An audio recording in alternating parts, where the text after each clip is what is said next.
오늘 말씀은 화인 맞은 딱지를 떼고 라고 하는 제목으로 우리 말씀 함께 나누겠습니다. 여러분, 사람이 넘어지면요 다시 일어서려고 하는 것이 당연합니다. 또 사람이 떠나갔으면 다시 돌아오려고 하는 것이 또 당연한 것이겠죠. 자, 그런데 하나님이 말씀하시기를 예루살렘의 백성, 이스라엘 백성은 5절에 보니까 항상 하나님을 떠나려고만 한대요. 떠나려고만 하고 그들이 거짓을 고집하고 돌아오기를 거절한다라고 하면서 그렇게 한탄하고 있습니다. 자, 또 7절에 보면 공중의 학, 날아다니는 학은 그 정한 시기를 알고 산비둘기와 제비와 두루미, 제비와 두루미는 그들이 올 때를 지키거늘. 올해도 우리 동네에 보면 봄에 어느샌가 제비들이 날아다니고, 그때가 되면 항상 우리 제비들이 오잖아요. 그리고 겨울이 되어지면 두루미가 또 저 북쪽에서 또 내려오는, 항상 그렇게 되어지는 것을 보게 되어집니다. 자, 그런데 그렇게 동물들도 제때를 알고 정한 시기를 알고 그것을 지켜나가고 있는데, 또 하나님이 말씀하시기를 7절 끝에 보면은 그들이 올 때를 지키거늘 내 백성은 여호와의 규례를 알지 못하도다. 여호와의 규례를 지키지 아니한다 라고 하면서 그렇게 또 한탄하고 있습니다. 자, 왜 그럴까요? 사람이 넘어지며 일어서려는 게 마땅하고 사람이 떠나갔으면 다시 돌아오려는 것이 마땅한데도 불구하고 왜 이 이스라엘 백성들은 왜 돌아오려고 하지 않느냐? 동물들도 다시금 정한 시기를 알고 다시금 돌아오고 이렇게 하는데 왜 내 백성들이 이렇게 여호와의 규례를 지키려 하지 않느냐? 왜 이렇게 되어지느냐? 자, 왜 그럴까요? 우리 디모데전서 4장 2절에 보면 사도 바울이 이런 얘기를 했습니다. 자기 양심이 화인을 맞아 외식함으로 거짓말하는 자들이라.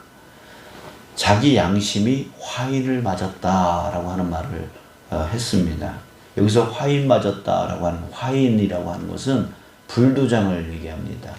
이 노예를 사고 팔 때에, 돈 주고 살 때에 이것은 나의 종이야, 나의 하인, 나의 노예야 라고 하면서 표시를 하게 되어지는데 그게 불도장이라고 합니다.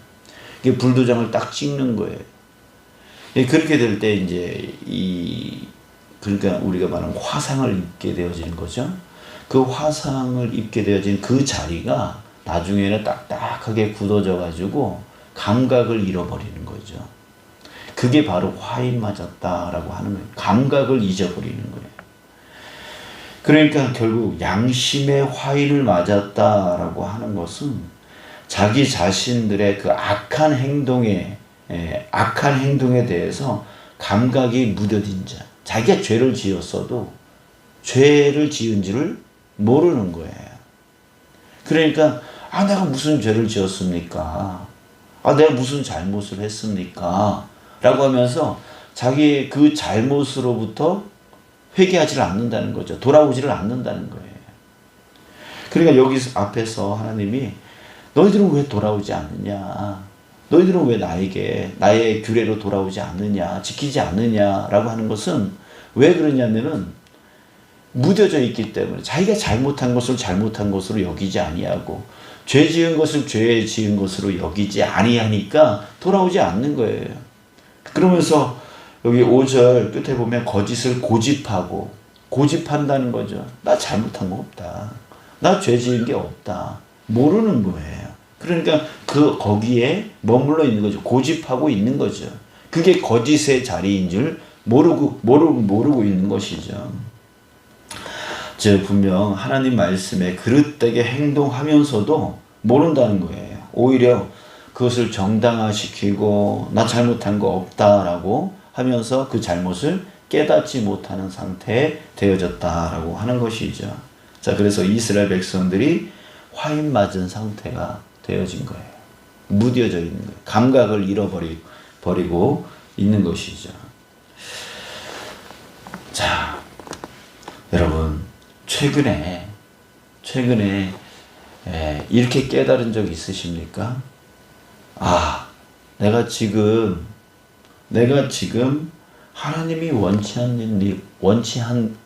않는 일을 하고 있구나. 여러분들 이것을 최근에 깨달은 적 있으십니까? 내가 어떤 말, 내가 어떤 행동을 했는데, 아, 이거 하나님이 원치 않는 일을 내가 지금 하고 했구나. 이거 깨달아 본 적이 있으시냐라고 하는 거예요. 예, 그게 없다면 여러분들 우리가 지금 화인 맞은 자처럼 무뎌져 있는 거예요. 내가 무슨 말을 하고 있는지, 내가 무슨 행동을 하고 있는지, 그것을 나 스스로가 깨닫지를 못하는 그런 상태에 있을 수 있다라고 하는 것이죠. 어제 우리 갈라디아서 5장 19절부터 21절 육체의 일은 분명하니라고 하는 그 말씀을 나눴었습니다.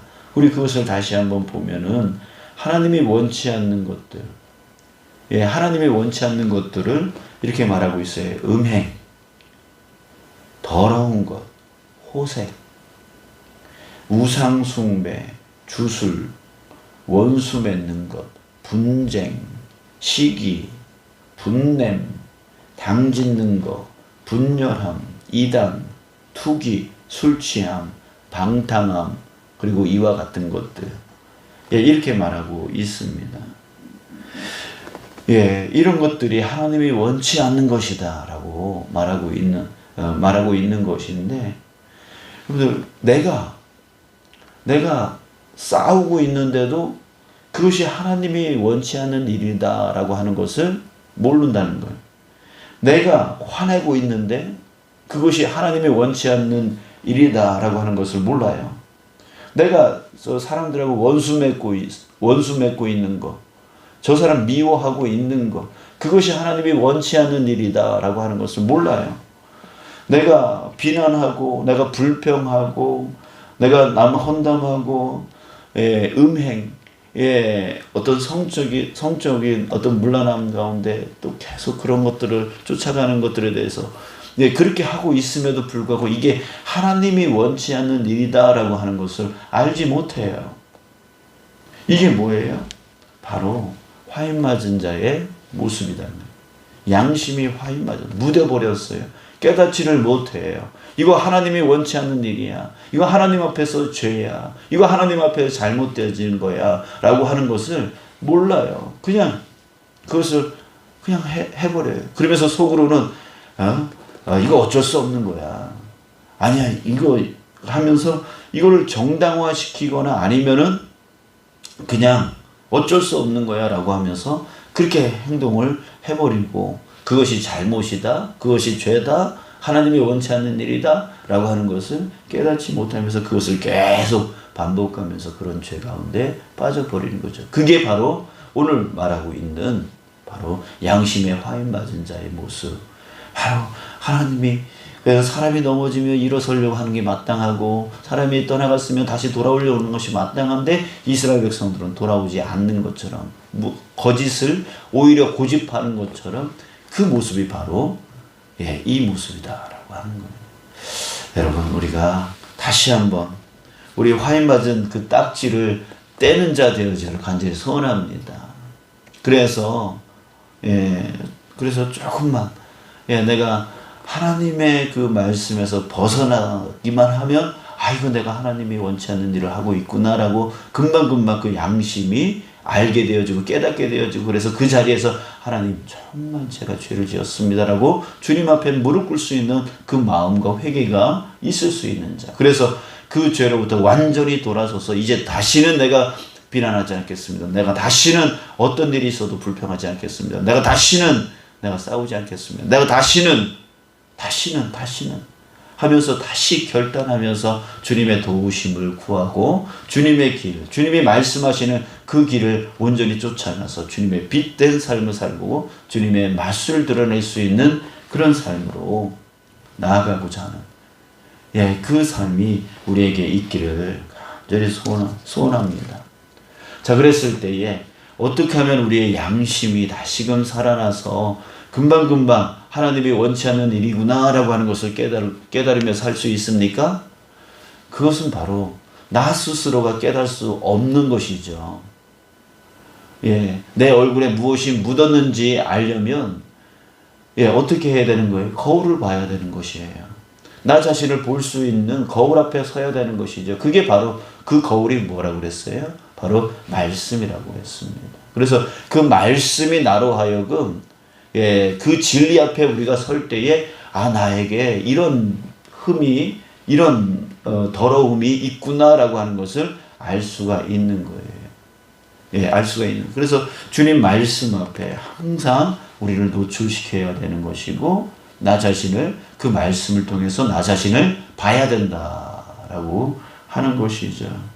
자, 근데요, 우리가 말씀 앞에 항상 섭니다. 주일, 수요일, 또 새벽마다 또 개인적으로 성경을 읽으면서 또 묵상하면서 또 지금은 TV만 틀면 수많은 유명한 설교자들의 그 설교를 우리는 들을 수가 있죠. 하나님 말씀을 들을 수가 있죠. 정말 홍수와 같이 밀려오는 그런 말씀의 시대에 우리는 지금 살고 있어요. 중세시대 때는요, 성직자 외에는 성경을 볼 수가 없었어요. 글을 알지 못할 뿐만 아니라 또 그때 당시에는 못 보게 만들어 놨었어요. 근데 지금은 모든 사람들이 글만 안다면 다 성경 앞에 설 수 있고 읽을 수 있는 그런 환경 가운데 있고 TV만 틀면 정말 잘 설명해 주시는 그 많은 목사님들의 설교를 들을 수 있고 주일, 수요일, 새벽 예배마다 말씀을 들을 수 있는 그런 환경 가운데 우리는 있죠. 자, 그런데 그럼에도 불구하고 우리가 양심에 화인 맞은 자처럼 살아가는 이유가 뭐냐면 그 말씀을 받아들일 때에 어떻게 받아들이냐면 이거 우리가 조심해야 됩니다. 말씀 앞에 설 때에 첫 번째는 뭐냐면 다른 사람을 판단하는 도구로 사용한다는 거예요. 말씀을 들을 때에 나를 판단하는 도구로서 하나님 말씀을 받아야 되는데 자꾸만 이 말씀은 내 남편이 들어야 돼, 내 아내가 들어야 돼, 저 김집사가 들어야 돼, 다른 사람이 들어야 돼 하면서 다른 사람을 판단하는 도구로 말씀을 들을 때가 너무나 많아요. 또 한 가지는 다른 사람을 판단할 때는 하나님 말씀이 이렇게 됐는데 저 사람은 저렇게 사네라고 하면서도 그 말씀을 나한테 빗댈 때는 정당화시키는 거예요. 그러니까 내로남불이라고 했잖아요. 내가 하면 로맨스고 다른 사람이 하면 불륜이고 이런 식으로요. 말씀도 똑같이 다른 사람한테 그 말씀을 적용할 때는 저 사람이 정말 그 말씀에 대해서 잘못한 거고 내가 그 말씀에 적용될 때는 정당화시키는 그렇게 말씀을 받을 때가 너무나 많은 것이죠. 또 한 가지는 말씀을 들을 때에 감동을 받으려고 말씀을 들을 때가 많아요. 그 말씀을 자꾸만 감동받으면 은혜 받았다라고 생각을 하는 거죠. 여러분, 말씀은 감동받으려고 듣는 게 아니에요.